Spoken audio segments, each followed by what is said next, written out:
두 분을 모셨습니다. 한 분 영화 만든 분이시고 한 분은 영화의 소재가 된 실제 사건에 관련했던 분이십니다. 먼저 실제 제보자를 돕고 진실을 밝히는 데 참여했던 분입니다. 김병수 시민과학센터 부소장님을 모시겠습니다. 큰 박수 한번 부탁드리겠습니다.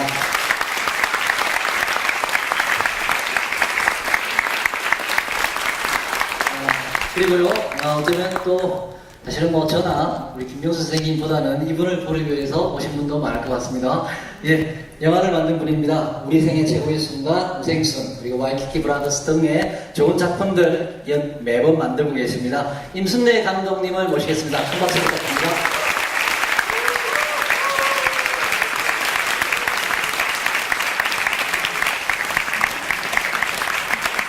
네, 반갑습니다. 제가 소개를 드렸지만 두 분이 또 직접 우리도 저녁 늦게까지 같이 하고 있는 이분들한테 인사 말씀 짧게 한 번씩 먼저 부탁드립니다. 우리 임순례 감독님이 먼저. 네, 그 제보자를 만든 임순례고요. 저희가 지난 16일부터 계속 하루에 몇 차례씩 좀 계속 시사회를 하는데 오늘처럼 이렇게 여자분이 적었던 시사회는 처음인 것 같아요. 이래서 밖에식으로 다 여자분들만 오셨는데 오늘 남자분들이 굉장히 많으셔서 제가 좋을 일은 없는데 배우 없어도 시사회 될 수 있다. 만들어 보겠습니다. 다음 우리 김병수 선생님인데요. 제가 소개해 드릴 것보다는 스스로 좀 본인 소개도 조금 더 덧붙여서 인사해 주시면 고맙겠습니다.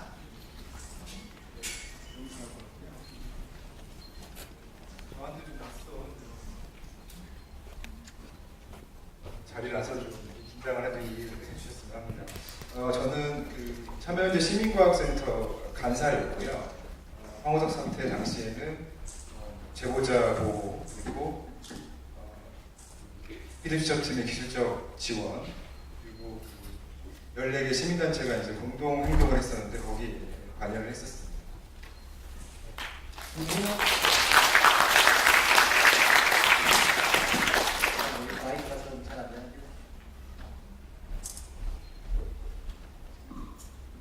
두 분은 구면이시죠? 밝히지 않으시던가요? 예, 좀 이따가 그 두 분이 만나신 이야기도 한번 할 수 있을 것 같은데요. 먼저 감독님한테 여쭤볼게요. 저 영화를 봤으니까 영화 만드시면서 신경 쓰신 장면이 한두 장면은 아니고 다 애정이 깊거나 이렇게 저렇게 사연이 있을 텐데요.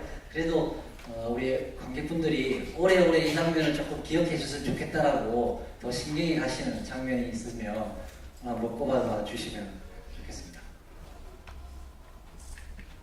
그냥 제가 꼽는 것보다 관객분들이 꼽으시는 게 나을 것 같아요.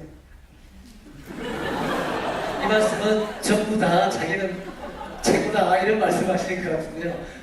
예. 그래도 영화라는 게 다 이렇게 만든 사람의 생각과 다르게 같이 전달되는 것도 어떤 만드는 사람으로서 쾌감이 있는데 사실은 전혀 생각지 않았는데 특히 이제 시사회 하고 나면 이게 놀란 게 항상 영화 때마다 저는 전혀 털끝만치도 생각하지 않은데 관객분들이 의미를 부여하신 게 굉장히 많아요. 예를 들면 제가 이제 맨 마지막에 박해일 씨가 이렇게 또 다른 제보를 받는 장면이 있잖아요. 전혀 의도하지 않았는데 소편을 염두에 두고 이런 거라든지 소편은 광우병인가요? 기대됩니다. 소편. 아니면 중간에 보면 이제 막 사건이 클라이막스에 그럴 때 이제 대중들이 전광판이라든지 TV 화면을 통해서 이제 여러 대중들이 보시는 장면이 있잖아요. 그 중에 이제 KTX 역사에서 나라가 이렇게 어려운데 왜 이렇게 박사님 괴롭혀 이러니까 앉아 계시는 어떤 분 대사가 전라도 사투리가 있었어요.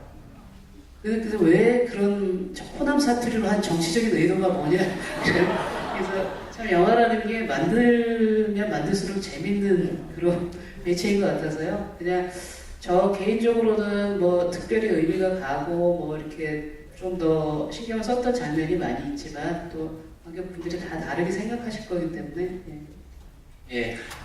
영화에 대한 해석의 몫은 관객 여러분들에게 있다는 고전적인 말씀을 해주신 것 같은데요. 스포일러가 되지 않는 범위 내에서 또 돌아가시면 그 오늘 보시고 인상 장면을 이렇게 아마 좀 남겨주시거나 이렇게 하는 것도 이 영화를 더 많은 분들이 또 보는데 도움이 되지 않을까 그렇게 싶고요.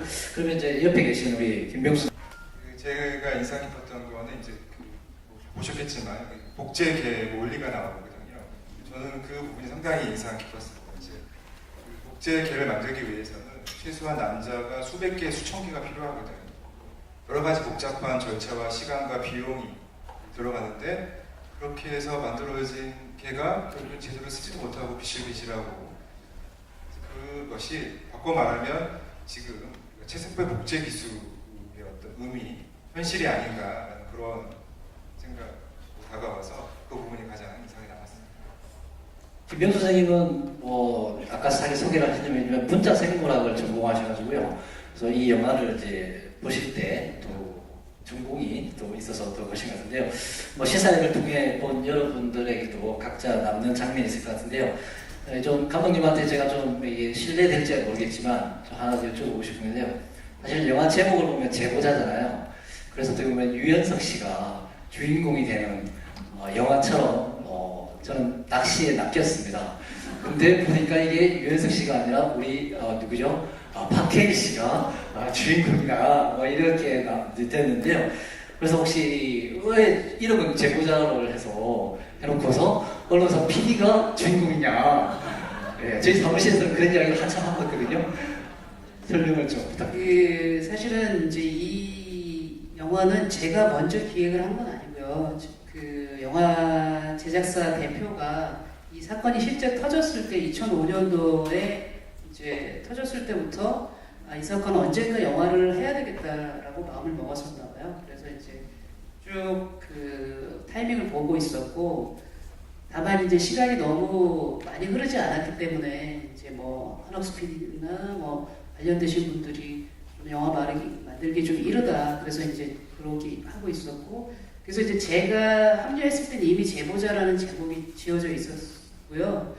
그 당시에 그때가 한 2, 3년 전인데 그때 영화 제목 중에 무슨 자가 굉장히 많았어요. 음시자, 뭐 공모자, 무슨 자. 그래서 제가 처음에는 반대를 했죠.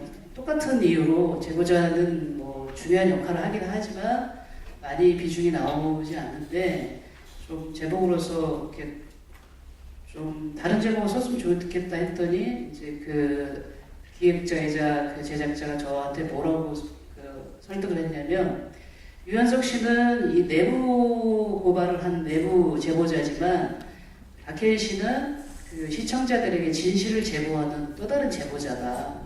그래서 그런 의미로 제보자를 쓸 수 있겠다. 관객들은 모르는, 만든 사람들만 알고 있는 제보자를 쓴 이유입니다. 예, 말씀 들어보니까 뭐 언론사 PD의 역할도 새로운 사실을 시민들에게 알리는 제보자 역할 오늘 충분하신 것 같아요. 사실은 뭐 2, 3년 전에 이제 제작을 들어갔다고 그러는데 유영준 씨, 그러니까 유연석 씨, 오늘 배우 유연석 씨가 역할을 했던 실제 인물은 올해 3월 달에 이게 보면 세상에 자신의 그 신분을 드러내셨습니다. 아마 뭐 잡지를 홍보하는 것 같아서 죄송하지만 한겨레 신문에서 내는 잡지에서 올해 3월 달에 그 인터뷰 하시면서 본인의 신분, 당시에 어떤 마음으로 나왔느냐 뭐 이런 인터뷰를 하시게 되었으니까요. 어떻게 보면 그 전부터 작업을 하시다 보니까 또 그런 과정이 있었지 않나 싶습니다.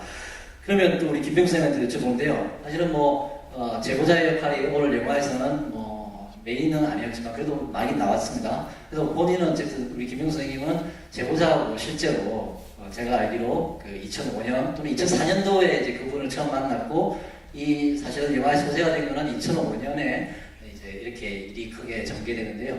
2004년도에 이분을 만난 이후로 2005년도, 2006년 초에 이 일이 거의 끝날 때까지 여러 가지 에피소드도 있을 것 같은데요.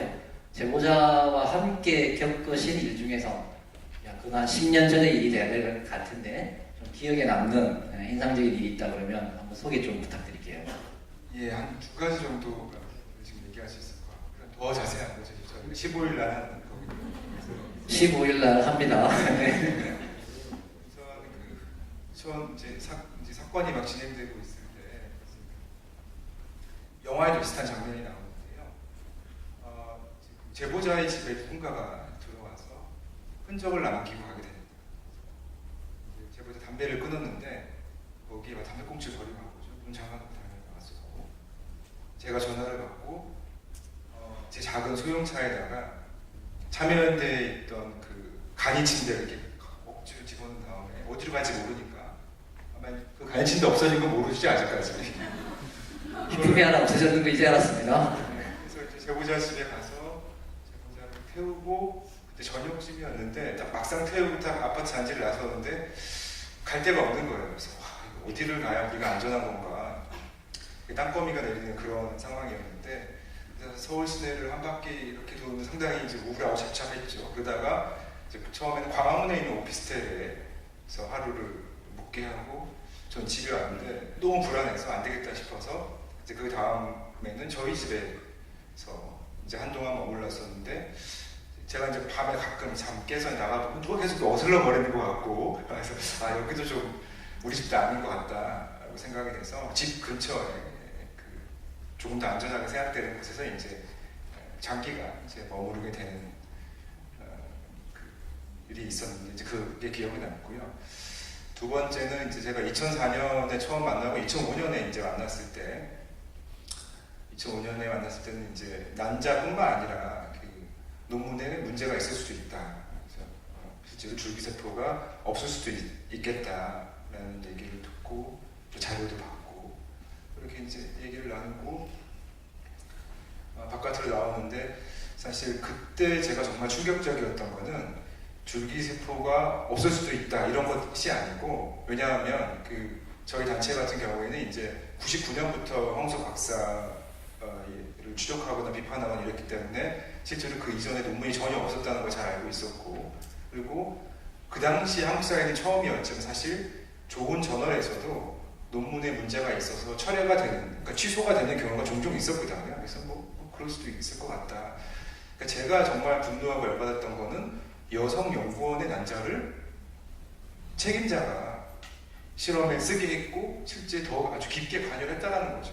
그러니까 실험실 생활을 조금 해봤던 저로서는 정말 분노했던 순간이었어요. 어떻게 지도교수가 여학생의 난자를 그것도 자기 뽑아서 자기가 실험을 할 수 있도록 만들었는지. 그래서 그때만 생각하면 저희가 지금 아직도 이렇게 약간 흥분이 되고 분노가 치솟아 오르는데, 그래서 그런 것이 좀 기억에 남는. 네, 사실 뭐 이런 이야기하면 감수성이 얼마나 떨어지는지 모르겠지만, 남자들은 모르겠어요. 여기 앉아있는 남자 관객들께서 이 말씀의 그 감성을 이해하시는지. 아까 또 우리 연구원들, 여자 연구원들 4분인가요? 5분이 모여서 기증 동의서가 아니죠. 사실상 강제로 하는 거에 대해서 엄청난 그 모멸감과 뭐 하여튼 그런 감정을 느낀 거를 남자분들이 충분히 느끼실지는 잘 모르겠어요. 그래서 그런 것들에 대해서도 기억이 많이 남으실 것 같은데요. 아마 그 당시의 연구실의 분위기에 대해서 오늘 이 영화시도 나름대로 전달이 좀 되었지만, 실제로 그 연구실이 황우석 박사의 그 지배적인 그 카리스마, 이게 어떤 상황이었는지에 대해서 다음에 저희가 10월 15일 날 유영준 씨를 보시면 또 한 번 더 전달해 드릴 것 같은데요. 요거 한 이야기하면서 조금 가벼운 질문인지 모르겠어요. 체세포 복제가 뭐냐 한번 설명을 해주신다든지, 줄기세포와 뭐 배반포가 뭔지 지금 설명하실 수 있는지 있으세요? 저는 사실 뭐 저를 포함해서 대부분의 그 저희 스태프들도 다 문과 출신이에요. 그 어려운 그걸 어떻게 해결했는지 지금 그게 너무 궁금해요. 네. 뭐 시나리오에서는 최대한 쉽게 전달하려고 노력을 했지만, 쉽게 전달하기 위해서는 내용을 알아야 되니까, 그래서 지금 말씀하신 대로 이제 뭐 저희가 평생 쓸 일이 없던 그런 용어들을 이제 쓴 거죠. 뭐 미토콘드리아, 뭐 테라토마가, 뭐 수정란, 이제 지금은 기본적인 건 알죠. 뭐 성체 줄기세포. 그래서 예를 들어서 오복가가가 왜 그런 뭐 똑같은 덫에 걸렸는지도 이제는 알고, 앞으로 세계 줄기세포의 방향이 성체 줄기세포가 전문가 되셨나요? 된다는 것도 알고, 그래서 기본적으로는 많이 공부를 했고요. 근데 다시는 과학에 관한 영화는 안 만들려고. 광우병 속편 안 나와요? 이제 저희는 만드는 사람들은 이제 내용을 알고 만들어야 돼서 이제 스태프들, 배우들뿐만이 아니라 스태프들도 기본적으로 이제 기본 공부를 해야 된다. 그래서 그때 김효 선생님도 오셔서 굉장히 좋은 자료로 아주 이해하기 쉽게 강의를 잘 해주셔가지고 끝나고 나서 저희 스태프들이 굉장히 빨리 이렇게 좀 파악이 됐던 걸로 알고 있습니다. 예, 정말 우리가 이제 대한민국에 가끔씩 이제 큰 사건 생기면 대한민국 국민들이 지적 수준이 팍 올라가는 경우 있잖아요. 광우병 때문에 우리가 더 많이 알게 되고 이런 일 때문에 더 많이 알게 되고 물론 지금 10년 전의 일이라서 지금은 많이 저도 잊어버렸지만 아마 이 영화 보면서 다시 줄기세포의 뭐 이런 문제에 대해서 또 많이 기억을 되살릴 수 있을 것 같습니다. 시간 상황을 좀 고려해서 질문을 그래도 관객분들한테 몇 번, 한 5분 정도에게 좀 받을 수 있을 것 같아요. 아직 마음의 준비를 안 하셨는지 모르겠지만요. 좋습니다. 우리 감독님도 좋고, 김병수 선생님도 좋은데요. 오신 김에 질문을 좀 해주실 분, 2분 정도 모시겠습니다. 예. 이쪽 남자분하고, 여자분 없으신가요? 전 남녀 평등을 여쭤보고 싶은데요. 제 지인들 중에 사실은 그 황우석 박사 열렬 지지자분이 계셔서 그분들의 말씀을 들으면서 또 이 영화를 같이 비교를 해본 이유는 어떤 게 진실일까? 결론적으로 이제 제가 잘 몰라서 여쭤보는 건데요. 황우석 박사님 그 형사 처벌이나 그 결과적인 것은 어떻게 진행이 되는지 아시면 좀 알려주시면 감사하겠습니다. 제가 한다는 도움도 될 것 같거든요. 예, 길게 설명은 드릴 수는 없었다. 최근에 이제 대법원 판결이 났었죠. 그래서 처음에 검찰이 3가지를 기소했고 그중 2가지가 인정을 받았습니다. 그러니까 생명윤리법 위반하고 횡령, 그 부분에서 집행유예로 알고 있습니다. 감사합니다. 예. 임순재 감독님한테 묻겠습니다. 이 영화를 보면서 상업 영화지만 최소한의 그런 공익성, 사회성에 대해서 고민을 했었는데 최근에 제보와 관련된 영화는 도가니가 있었고 그다음에 모비딕이 있었고 제보자가 있는데 일단 도가니까지는 얘기하고 싶지 않고 일단 모비딕이랑 제보자를 보면은 모비딕에는 윤석영이 없고 제보자에는 유영준이 없다는 거죠. 사실 제가 이제 이런 얘기를 하게 된 이유는 물론 PD 수첩 관계자분도 시도했겠지만은 당사자 유영준 씨는 제가 알기로는 아직까지 명확하게 명예복이 된 상태도 아니고 그러면은 감독 입장에서 아까 제작자랑 여러 가지 논의가 있었고 안 된 부분이 있다고 생각하지만 이제 감독님 정도면은 그런 영화에 갖는 공익성에 대해서 좀 생각해서 좀 수정을 더 제보자 입장에서 해야 될 그런 고민을 안 하셨는지 또 그렇게 안 된 부분에 대해서는 앞으로 또 어떻게 좀 더 이렇게 다음에 계속 계획을 갖고 계신지 궁금합니다. 영화를 만들 때 이제 만드는 사람이 좀 제일 고민하는 지점이 사실 그거거든요. 또 다 현존에 계시고 살아 계시고 그래서 그런데 실제랑 똑같이 실제 인물과 똑같이 캐릭터나 상황을 똑같이 가져오면 사실 또 그 영화를 만들 이유가 없는 거예요. 그래서 그것의 어떤 균형점이나 밸런스를 어떻게 맞추느냐가 이제 가장 고민이 되는 지점이고, 이제 예를 들어서 유영준 씨 같은 경우도 실제로는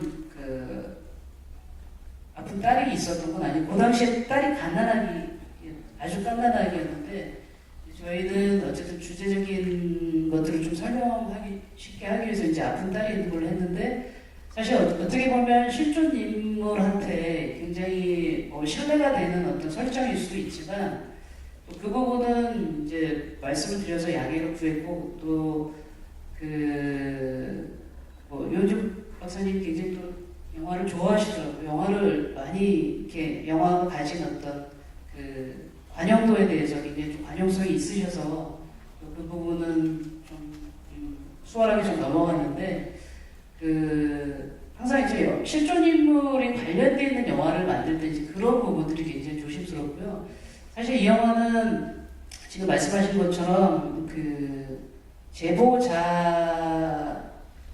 제보의 중요성보다는 사실 언론의 중요성에 더 초점을 맞춘 영화예요.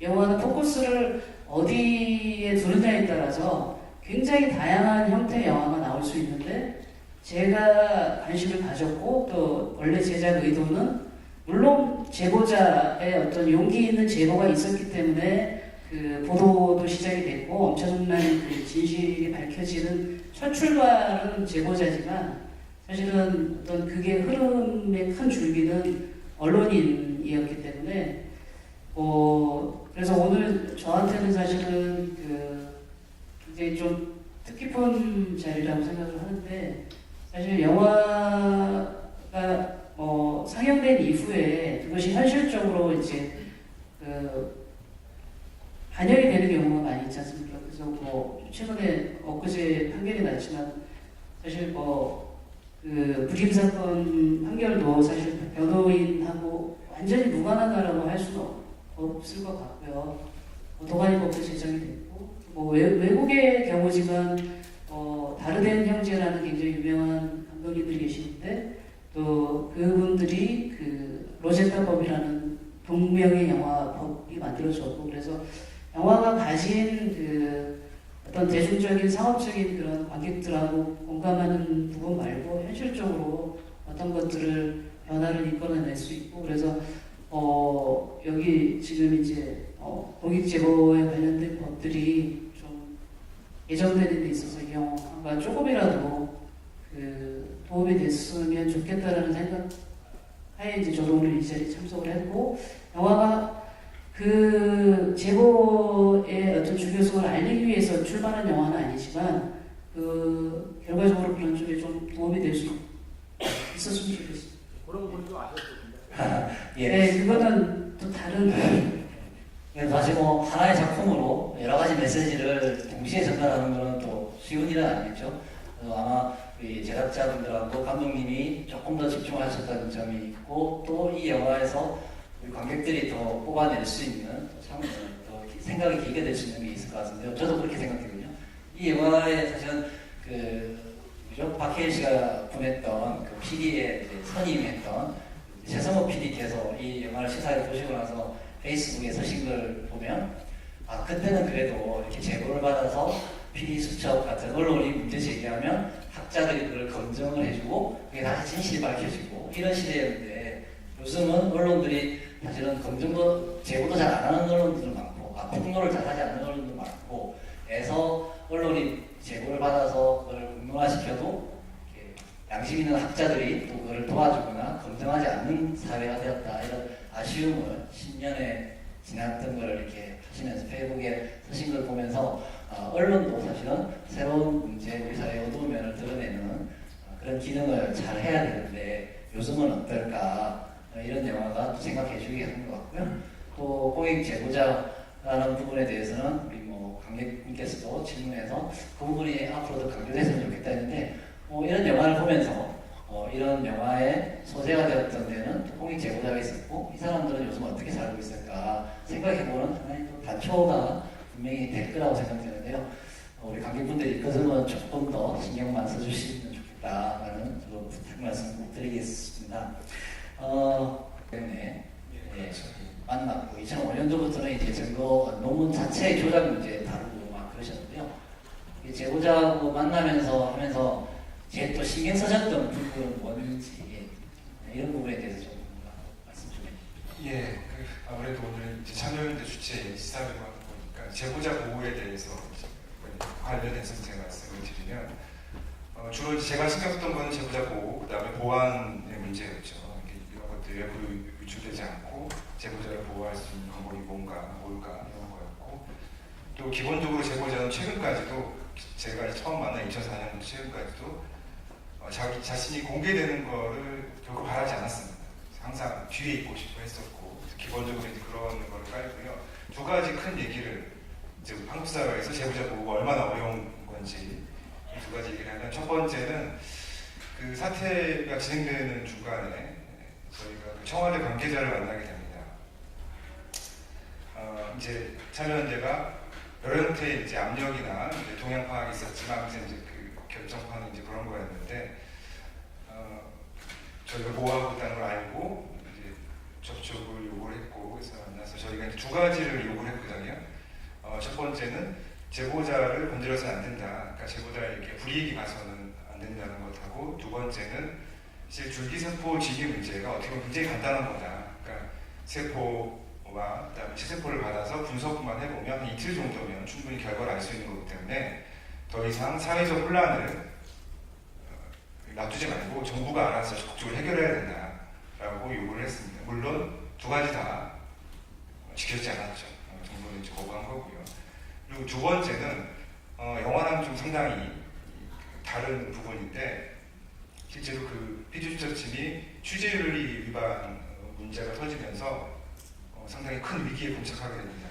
그러니까 당시에 YTN이 이제 보도를 하게 되고, 밤에는 MBC에서 사과 방송까지 하고 피디수첩 잠정 중단이 되고, 이런 상황일 때 사실은 피디수첩팀은 제보자를 공개하려고 했습니다. 그래서 저나 참여연대와 큰 갈등이 생겼던 거죠. 그러니까 제보자들은 드러나고 싶지 않았었는데 이제 피디수첩팀이 상황이 안 좋으니까 제보자를 공개하려고 해서 저희랑 갈등이 있었고, 사실 그 뒤의 해결은 상당히 우연적인 요인들에 의해서 해결됐다고 생각이 됩니다. 이제 그날 밤, 그 다음 날 이제 불이익에 몇 가지 사진 자료와 DNA 핑거프린팅 비교 자료들이 올라오게 되거든요. 그래서 처음에 이제 사진 자료가 올라오는데, 그 사진 자료라는 게 사실은 초등학생이 봐도 알 정도의 그런 이제 예를 들면 그러니까 세포 하나를 쪼개가 뒤집어 놓는다던가 아니면 사이즈 크게 한다라든가 이런 거였는데, 뭐 그것도 큰 이제 타격을 주는 거였지만 사실은 더 큰 타격은 이제 핑거프린팅 자료였어요.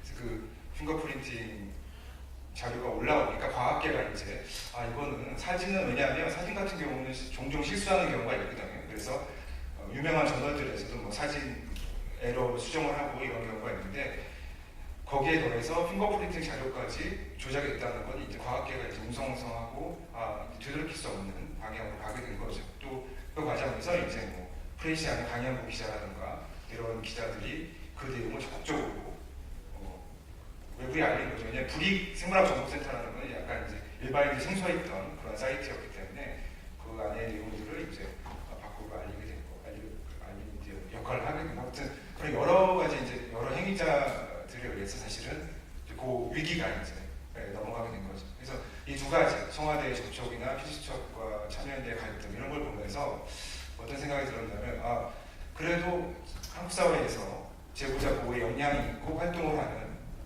나름 잘 알려진 참여연대가 제보자를 보호하고 있음에도 불구하고 현실은 이렇다는 거죠. 그러니까 굉장히 힘들다는 거죠. 한국 사회에서 제보자를 보호한다는 자체가 쉽지 않다라는 것을 사실 그 두 가지 사례로서 저는 느꼈다고 생각을 합니다.